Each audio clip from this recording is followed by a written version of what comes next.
Para un preso político en Cuba había una obsesión.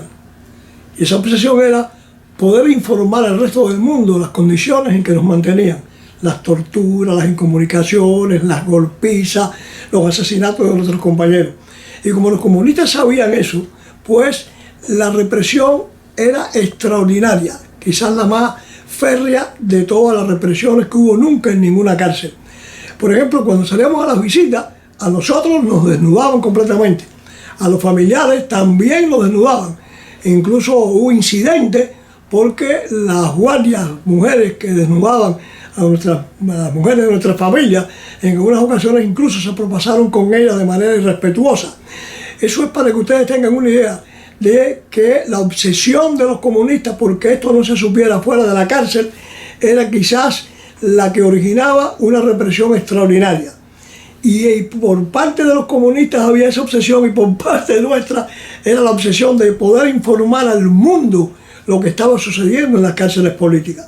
No era fácil, pero era un objetivo que teníamos todos los presos en ese aspecto.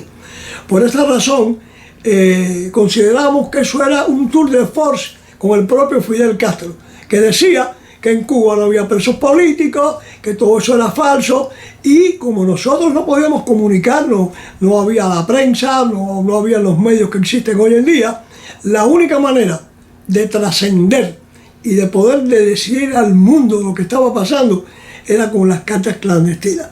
Estas carticas se escribían en papel cebolla, se doblaban, casi impalpables, después se envolvían en un nylon y con una cuchara caliente se sellaban para que cuando se la llevaban en los carrillos dentro de la boca no se mojara con la saliva, y además se escondía en otras partes del cuerpo. Las personas que ayudaron en esto constantemente durante años, la más conocida por todos nosotros era el hijo de uno de nuestros compañeros plantados. Era el hijo de Nerín Sánchez. Nerín Sánchez fue de los 3 primeros que se negaron a trabajar en los planes de trabajo forzado en Isla de Pino. Y Miguel, desde que tenía 9 años, estaba yendo a la cárcel, y desde que tenía 9 años estaba sacando correspondencia. En aquella época no registraban a los niños, no los desnudaban. Era posible que quizás lo hicieran así por encima, pero eso no significaba nada, porque las balitas esas generalmente pues se llevaban escondidas en la boca, en los testículos, en cualquier otra parte del cuerpo. Pero en una ocasión, y fue muy inteligente, y es la primera vez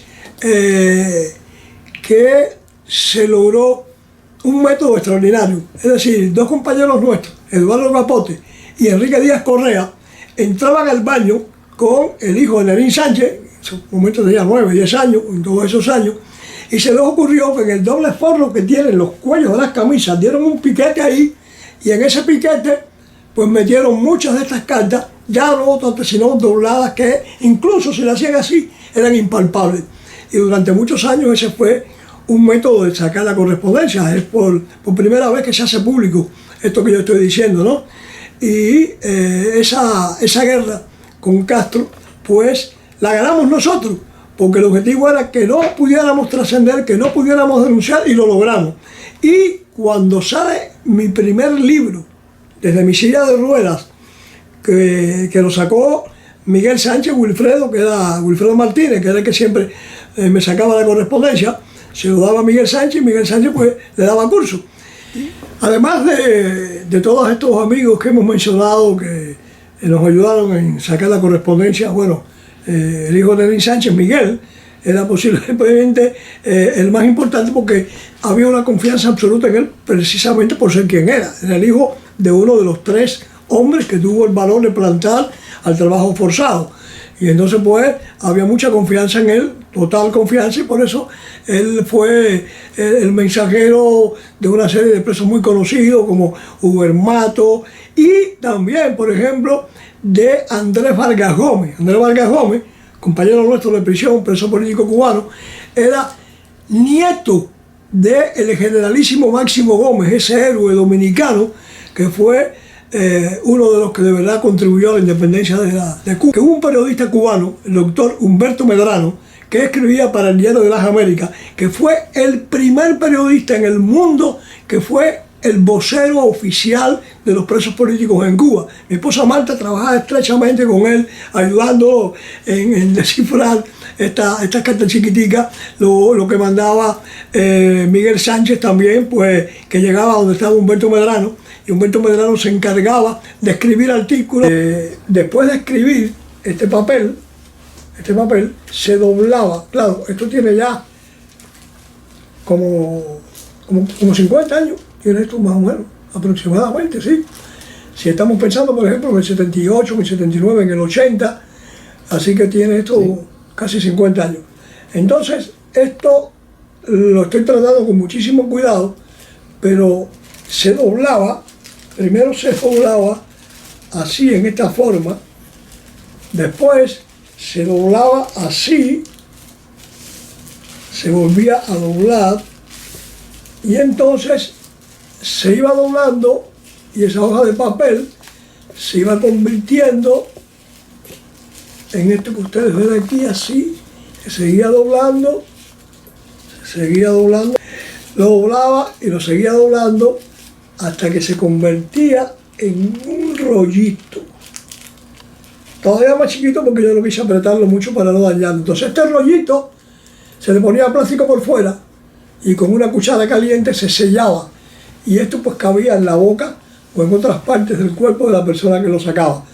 Queda mucho más pequeñito que este. Yo no quise forzarlo mucho porque no quiero que se dañe este documento. Y entonces pues eso que ustedes vieron, esa hoja tan grande, pues era muy fácil de empaquetarla. Y cuando se apretaba bien, lo que llamábamos una balita, pues podía sacarse las mejillas, podía sacarse debajo de los testículos y en cualquier otra parte. Una cosa como esta, claro. Es un papel cebolla que abulta muy poco. Así era aproximadamente. Y esto que les he enseñado en este momento es el original de mi libro Desde mi silla de ruedas, que fue el primer libro que se publicó desde la cárcel, donde el prisionero estaba en la prisión todavía.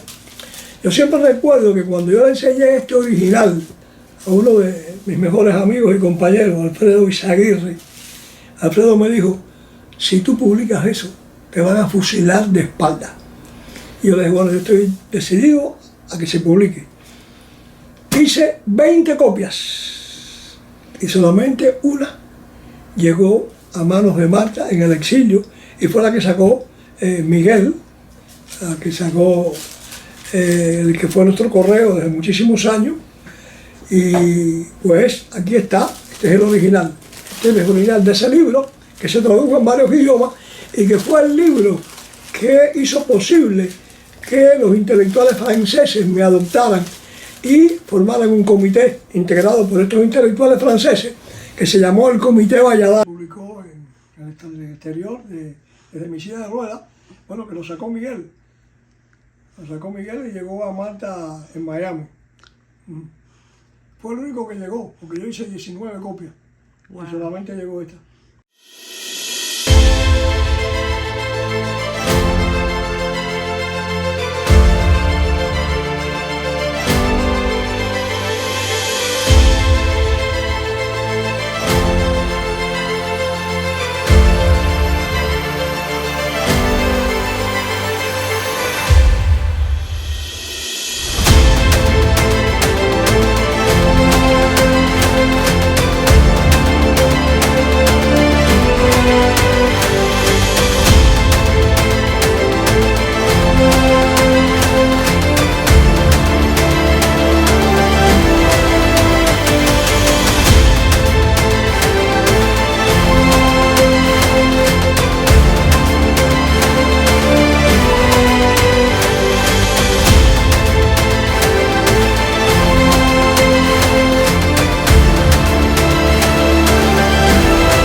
cartas que se sacaban de la prisión.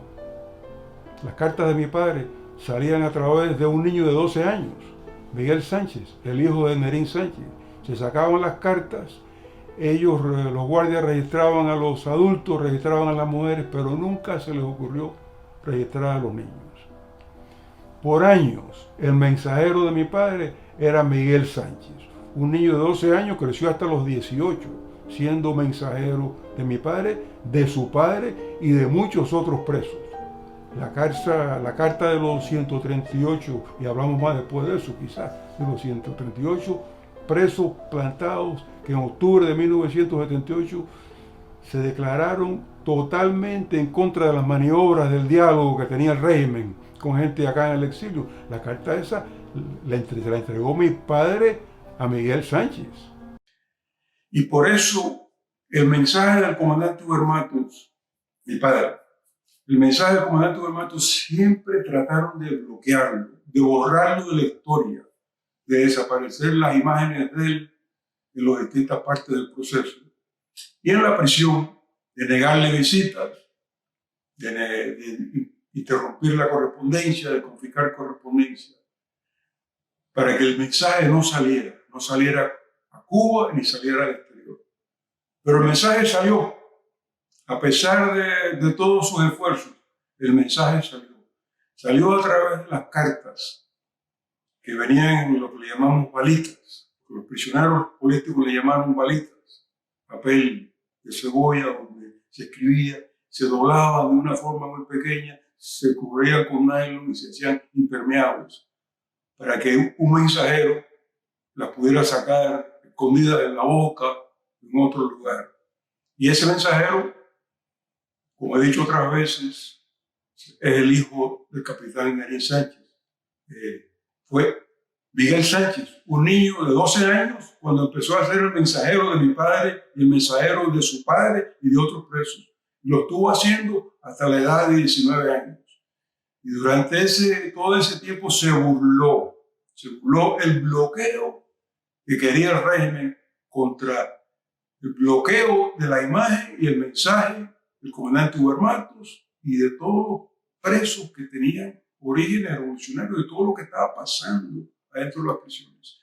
Y se burló y salió al exterior, llegó a nosotros, llegó al periodista Humberto Medrano, que lo publicó en el Diario de las Américas y lo publicó en todo el mundo, lo llevó a la Comisión de Derechos Humanos de las Naciones Unidas, pero el mensaje también llegó a las prisiones de Cuba, a las docenas de prisiones, 30 y pico de prisiones que había a lo largo y ancho de toda la isla.